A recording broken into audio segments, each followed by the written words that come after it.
సిద్దిపేట జిల్లా హుజనాబాద్ అంబేద్కర్ చౌరస్తాలో బీసీ సంఘాల జేఏసీ ఆధ్వర్యంలో నల్ల బ్రాడ్జీలు ధరించి రాస్తారోకో చేపట్టారు. హైదరాబాద్ లో నేడు బహిరంగ సభలో ప్రధానమంత్రి మోదీ చట్టసభలో బీసీలకు 50% రిజర్వేషన్ల ప్రకటన చేయాలని డిమాండ్ చేశారు. మోదీ గో బ్యాక్ అంటూ నినాదాలు చేశారు. తెలంగాణ రాష్ట్ర ప్రభుత్వం శాసనసభలో బీసీలకు 42% రిజర్వేషన్లు ఆమోదిస్తూ కేంద్ర ప్రభుత్వానికి పంపించిన బిల్లును పార్లమెంట్లో ఆమోదింపజేయాలన్నారు. బీసీలకు రిజర్వేషన్లు అమలు చేశాకనే ప్రధాని మోదీ తెలంగాణలో అడుగు పెట్టాలని అన్నారు. బీసీల పట్ల మోడీ మొండి వైఖరి, బీసీలకు రిజర్వేషన్లు వెంటనే బీసీలకు అమలు చేయాలి. బహిరంగ సభలో ప్రకటన వెంటనే మోడీ మొండి వైఖరి, ప్రధానమంత్రి మోడీ మొండి వైఖరి, ప్రధానమంత్రి మోడీ మొండి వైఖరి.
బీసీల పట్ల బీజేపీ పార్టీ మొండి వైఖరి, బీసీల పట్ల బీజేపీ పార్టీ మొండి వైఖరి.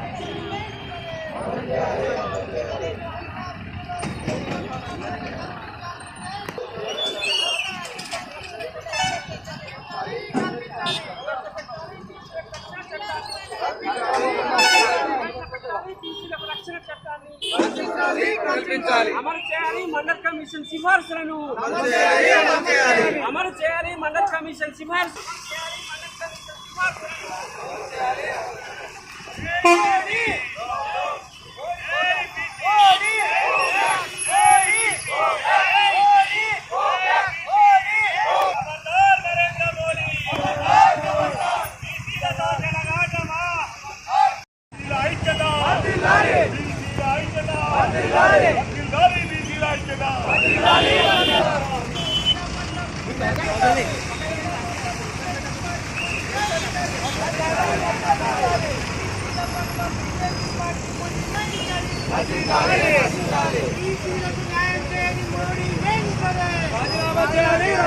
వెంటనే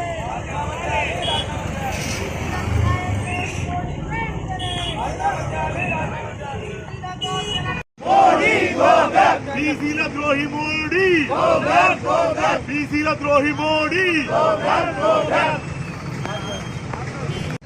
ఈరోజు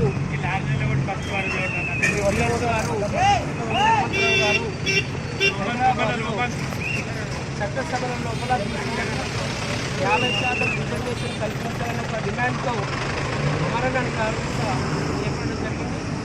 వారికి సంఘీభావంగా ఈరోజు మేము బీసీలందరం కూడా కూడా కార్యక్రమాన్ని భద్రంగా చేపట్టడం జరిగింది.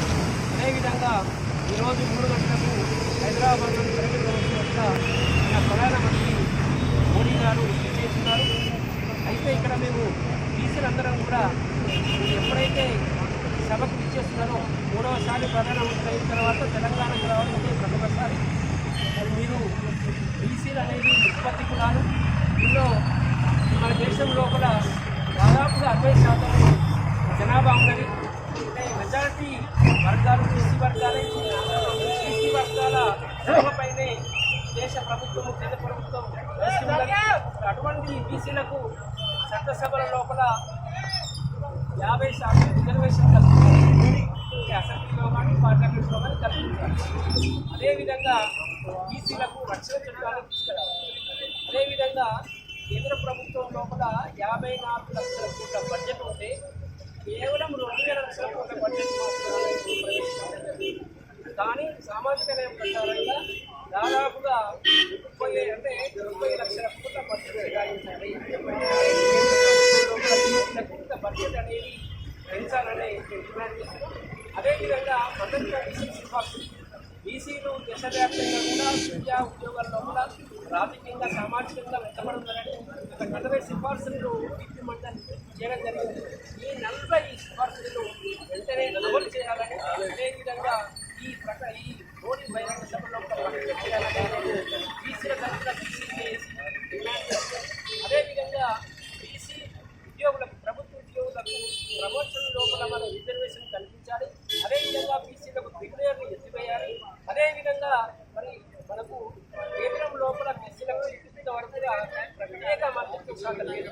అది కేంద్రం లోపల ప్రత్యేక మంత్రిత్వ శాఖను ఏర్పాటు చేయాలనే ఒక డిమాండ్ ముందుకొస్తున్నాం. అదేవిధంగా మన తెలంగాణ అసెంబ్లీ, అదేవిధంగా గవర్నర్ బీసీలకు స్థానిక సంస్థల లోపల విద్యా ఉద్యోగాల లోపల 45% రిజర్వేషన్ కల్పించాలని వాళ్ళు ఆమోదించి కేంద్ర ప్రభుత్వానికి పంపిస్తే ఇంతవరకు కూడా బీసీలకు రిజర్వేషన్ ప్రకటించలేదు. అదేవిధంగా ఏదో అయిపోయినట్టుగా మహిళా కమిషన్ మహిళలకు రిజర్వేషన్ తీసుకొచ్చిండు. ఓకే, దానికి సమ్మతమే. కానీ ఆ రిజర్వేషన్ లోపల మా ఓబీసీ మహిళలకు వాటా ఎంత అనేది స్పష్టంగా చెప్పాల్సిన అవసరం ఉందని మేము డిమాండ్ చేస్తున్నాం. ద్వారా మరొకసారి 4% కూడా లేని అగ్రకులాలకు 10% రిజర్వేషన్ వాళ్ళు అడగలేదు. మేము రోడ్ల వెంబడి అడుగుతున్నా కానీ మా వాటా కింద మేము 60% ఉన్నాం, మాకు కనీసం ఒక 50% కల్పించాలని రోడ్లెక్కి ఘటనలు రాష్ట్రాలు చేస్తుంటే కూడా కనీసం మోడీ ప్రభుత్వానికి మరి పట్టింపు లేదు. అందుకే ఈరోజు బహిరంగ సభల లోపల మేము చేసిన డిమాండ్లకు ప్రకటన చేయాలని ఒక నిరసన కార్యక్రమం అందరం కూడా మన బీసీ సోదరులను కూడా బీసీ చేసి మేము ఇక్కడ నిరసన కార్యక్రమం చేయడం జరిగింది. ఇప్పటికైనా స్పందించి మోడీ బహిరంగ సభలో ప్రకటన చేయాలని, లేకపోతే ఈ రాష్ట్రం మొత్తం కూడా అల్లకల్లలో మొత్తం చేస్తూ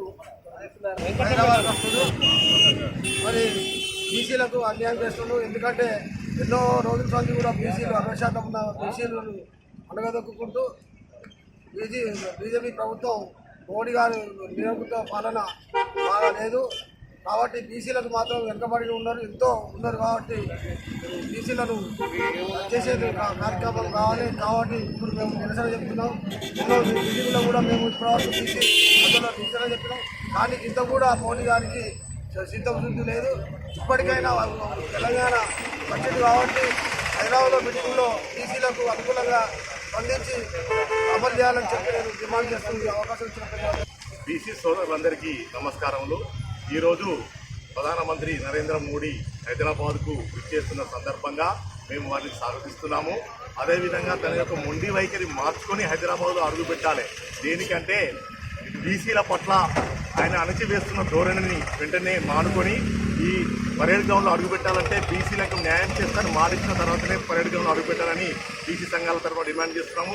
ముఖ్యంగా మన రాష్ట్ర ప్రభుత్వము గౌరవ బీసీ సంక్షేమ మాత్యులు గౌరవనీయులు పొన్నం ప్రభాకర్ గారు ఒక సంవత్సరంలోనే బీసీ గణన చేపట్టి 42% బీసీలకు రిజర్వేషన్ చేయాలని రాష్ట్ర ప్రభుత్వం అసెంబ్లీలో అందరి మద్దతుతో బిల్లును ప్రవేశపెట్టి బిల్లు పాస్ చేసి కేంద్ర ప్రభుత్వాన్ని పంపిస్తే మోడీ గారు మొండి వైఖరి వల్ల బీసీల పట్ల అనగారిన ధోరణి వల్ల ఈరోజు ఆ బిల్లును అక్కడనే పెండింగ్ పెట్టిండు. వెంటనే ప్రధానమంత్రి మోడీ గారు పార్లమెంట్లో 42% రాష్ట్ర ప్రభుత్వం పంపిన బిల్లును వెంటనే ఆమోదించవేయాలి.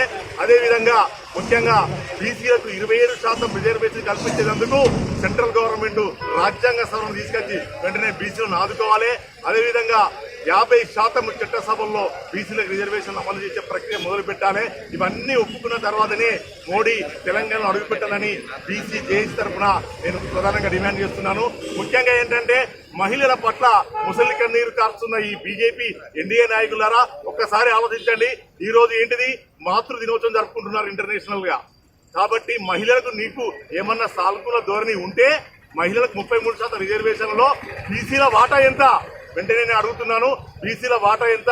ఈ మాతృ దినోత్సవం రోజు నాడు బీసీల మహిళా బిల్లులో వాటా ఎంత ప్రకటించినాకనే నువ్వు బహిరంగ సభలో అడుగుపెట్టాలని ఈ సందర్భంగా డిమాండ్ చేస్తున్నాను. ఈ సందర్భంగా మోడీ గారి మొండి వైఖరి నిరసనగా మా కాంగ్రెస్ పార్టీ నాయకుడు వృద్ధుడైన మన విహెచ్ హనుమంతరావు గారు కూడా అక్కడ అమరనిరక్ష చేస్తున్న సందర్భంగా వారికి సంఘీభావంగా ఈ రోజు ఉస్నాబాద్ జేఏసీ బీసీ జేఏసీ తరఫున ఇక్కడ నిరసన కార్యక్రమం చేపడుతున్నాము. ఈ కార్యక్రమానికి విచ్చేసిన అడ్డుకుంటే ఖబర్దార్, బీసీలంతా ఐక్యమత్తే, ఎవరు కూడా అడ్డురారు. ఎవరైనా అడ్డొస్తే వాళ్ళ రాజకీయ వినాశనాన్ని కోరుకుంటున్నాను తప్ప వేరే మార్గం లేదు. కాబట్టి దయచేసి ఆలోచించి మరొక్కసారి రిక్వెస్ట్ చేస్తున్నాము, బీసీల పట్ల మీ యొక్క అణచివేతను పక్కన పెట్టి బీసీల సానుకూలంగా స్పందించి బీసీల డిమాండ్స్ ను వెంటనే అమలు పరచాలని కోరుకుంటూ ఈ హైదరాబాద్ లో విహెచ్ హనుమంతరావు గారు సీనియర్ బీసీ నాయకులు, ఆయన బీసీ సమస్యల గురించి బాధపడి తట్టుకోలేక దాదాపు వృద్ధాప్య దశకు చేరుకున్న దశలో ఇవాళ బీసీలకు న్యాయం జరగాలనే ఉద్దేశంతో అమర నిరాదీక్ష చేయడం జరుగుతుంది. ఈరోజు 2వ రోజుకు చేరుకున్నది.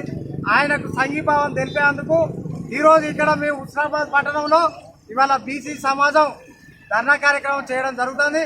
ఇవాళ మిత్రులారా ఒకసారి ఆలోచన చేయాలి. ఇవాళ దేశ రక్షణ రంగంలో ఇవాళ బీసీ ఎస్సీ ఎస్టీలే ఈ దేశానికి కాపలా కాస్తూ 75 సంవత్సరాల కాలంలో ఇవాళ ఈ దేశానికి సంబంధించి రాజకీయ నాయకులకు కావచ్చు, ఉద్యోగ రంగానికి కావచ్చు, ప్రజానికానికి కావచ్చు, కాపలా కాస్తూ ఇవాళ వెట్టి చాకరీ చేస్తున్న బీసీలకు ఇవాళ బీసీ సమాజానికి ఇంకెప్పుడు రిజర్వేషన్లు ఇస్తారని మేము ఈ సందర్భంగా మోడీ ప్రభుత్వాన్ని అడుగుతున్నాం. ఇవాళ రోహిణి కమిషన్ నీ టేబుల్ మీద ఇంకెన్ని రోజులు ఉంటుందని కూడా మేము ఈ సందర్భంగా అడుగుతున్నాం. ఇవాళ అయ్యా మోడీ గారు, ఇవాళ ఈ దేశంలో ఇవాళ కార్మికులు, శ్రామికులు, కర్షకులు, రైతులు బీసీ సమాజం ఇవాళ దేశానికి 400 లక్షల కోట్ల అప్పు అయితే ఇవాళ వీళ్ళంతా శ్రమ చేసుకుంటూ నువ్వు చేసిన అప్పులను ఇవాళ ఈ బీసీ సమాజం కడతాంది, ఎస్సీ సమాజం కడతాంది, ఎస్టీ సమాజం కడతాంది. మరి ఈ బీసీలకు ఇంకెప్పుడు మీరు న్యాయం చేస్తారని ఈ సందర్భంగా అడుగుతున్నాం. ఒక దిక్కు 90 లక్షల కోట్ల బడ్జెట్ ప్రవేశపెట్టి అలా తూతూ మంత్రంగా ఇవాళ 25,000-30,000 కోట్ల బడ్జెట్ బీసీలకు పెడతారా? ఇవాళ ఒక బీసీలకు ప్రత్యేక మంత్రిత్వ శాఖ ఉండాలి. ఇవాళ బీసీలు మాత్రం అన్ని పార్టీలు కలిపి పార్లమెంట్లో 543లో ఇవాళ 90 మంది ఉండరు. ఇవాళ అంతా ఏం జరుగుతుంది ఇక్కడ? ఈ బీసీలకు సంబంధించి ఇవాళ ఓట్లు మాత్రం కావాలి కానీ వాళ్ళకు రాజ్యాధికారం వద్దా అని మేము ఇవాళ బీసీ సంఘాల తరఫున అడుగుతాను. బీసీలకు ఇంకెప్పుడు వస్తుంది రాజ్యాధికారం? ఇవాళ మొన్న జరిగిన మహిళా రిజర్వేషన్ బిల్లు గురించి విషయంలో ఇవాళ బీసీల ఉపకోట మహిళలకు ఉన్నదా అని అడుగుతాను. అంటే ఇవాళ మళ్ళీ ఎమ్మెల్యే పేర్లు, మళ్ళీ ఎంపీ పేర్లు, మళ్ళీ కొత్తగా సీట్లు వేస్తే మళ్ళీ వాళ్ళపై కూర్చోవాలా? ఒక పేదోడు పోయి పార్లమెంట్లో లేకపోతే అసెంబ్లీలో కూర్చోవాలనుకుంటే రిజర్వేషన్ ఉండాలనే కదా ఆ రిజర్వేషన్ తీసుకొచ్చింది. మొదటి నుంచి బీజేపీ ప్రభుత్వం బీసీలకు వ్యతిరేకంగా అప్పుడు మండల్ కమిషన్ తీసుకొచ్చినప్పుడు ఆ 27% రిజర్వేషన్లు ఇంప్లిమెంటేషన్ కాకుండా అద్వానీ అప్పుడున్న బీజేపీ నాయకులు అన్న కూడా అప్పుడు నరేంద్ర మోడీ వీళ్ళకి శిష్యుల దగ్గరే ఉన్నాడు, ఆయన తిరిగాడు. వీళ్ళంతా కలిసి చట్టసభలలో రిజర్వేషన్లు కాకుండా అడ్డుకున్నారు. ఇవాళ ఇదంతా బీసీ సమాజం అందరూ అర్థం చేసుకోవాలి. మొదటి నుంచి బీసీలకు బద్ధ శత్రువే బీజేపీ ప్రభుత్వం. బీసీలు వాస్తవంగా కూడా బీజేపీ పార్టీలు ఉన్న బీసీలు కూడా బీసీలకు ద్రోహులు లెక్క మారిర్రు. ఆ ద్రోహులు చేయబట్టి కూడా ఇవాళ బీసీలకు న్యాయం జరుగుతుందని ఈ సందర్భంగా తెలియజేయడం జరుగుతుంది. ఒకవేళ ఇదే రకంగా బీసీలకు మీరు ఎటువంటి న్యాయం చేయమంటే మాత్రం ఖచ్చితంగా చెప్తాను, బీసీల కొరకు ఏ జైలుకైనా పోతాం, ఎక్కడైనా వంటాం, లాస్ట్కు సావనైనా దత్తాం. కానీ బీసీలకు రిజర్వేషన్లు అమలయ్యాక ఖచ్చితంగా కొట్టాడదామని ఈ సందర్భంగా తెలియజేయడం.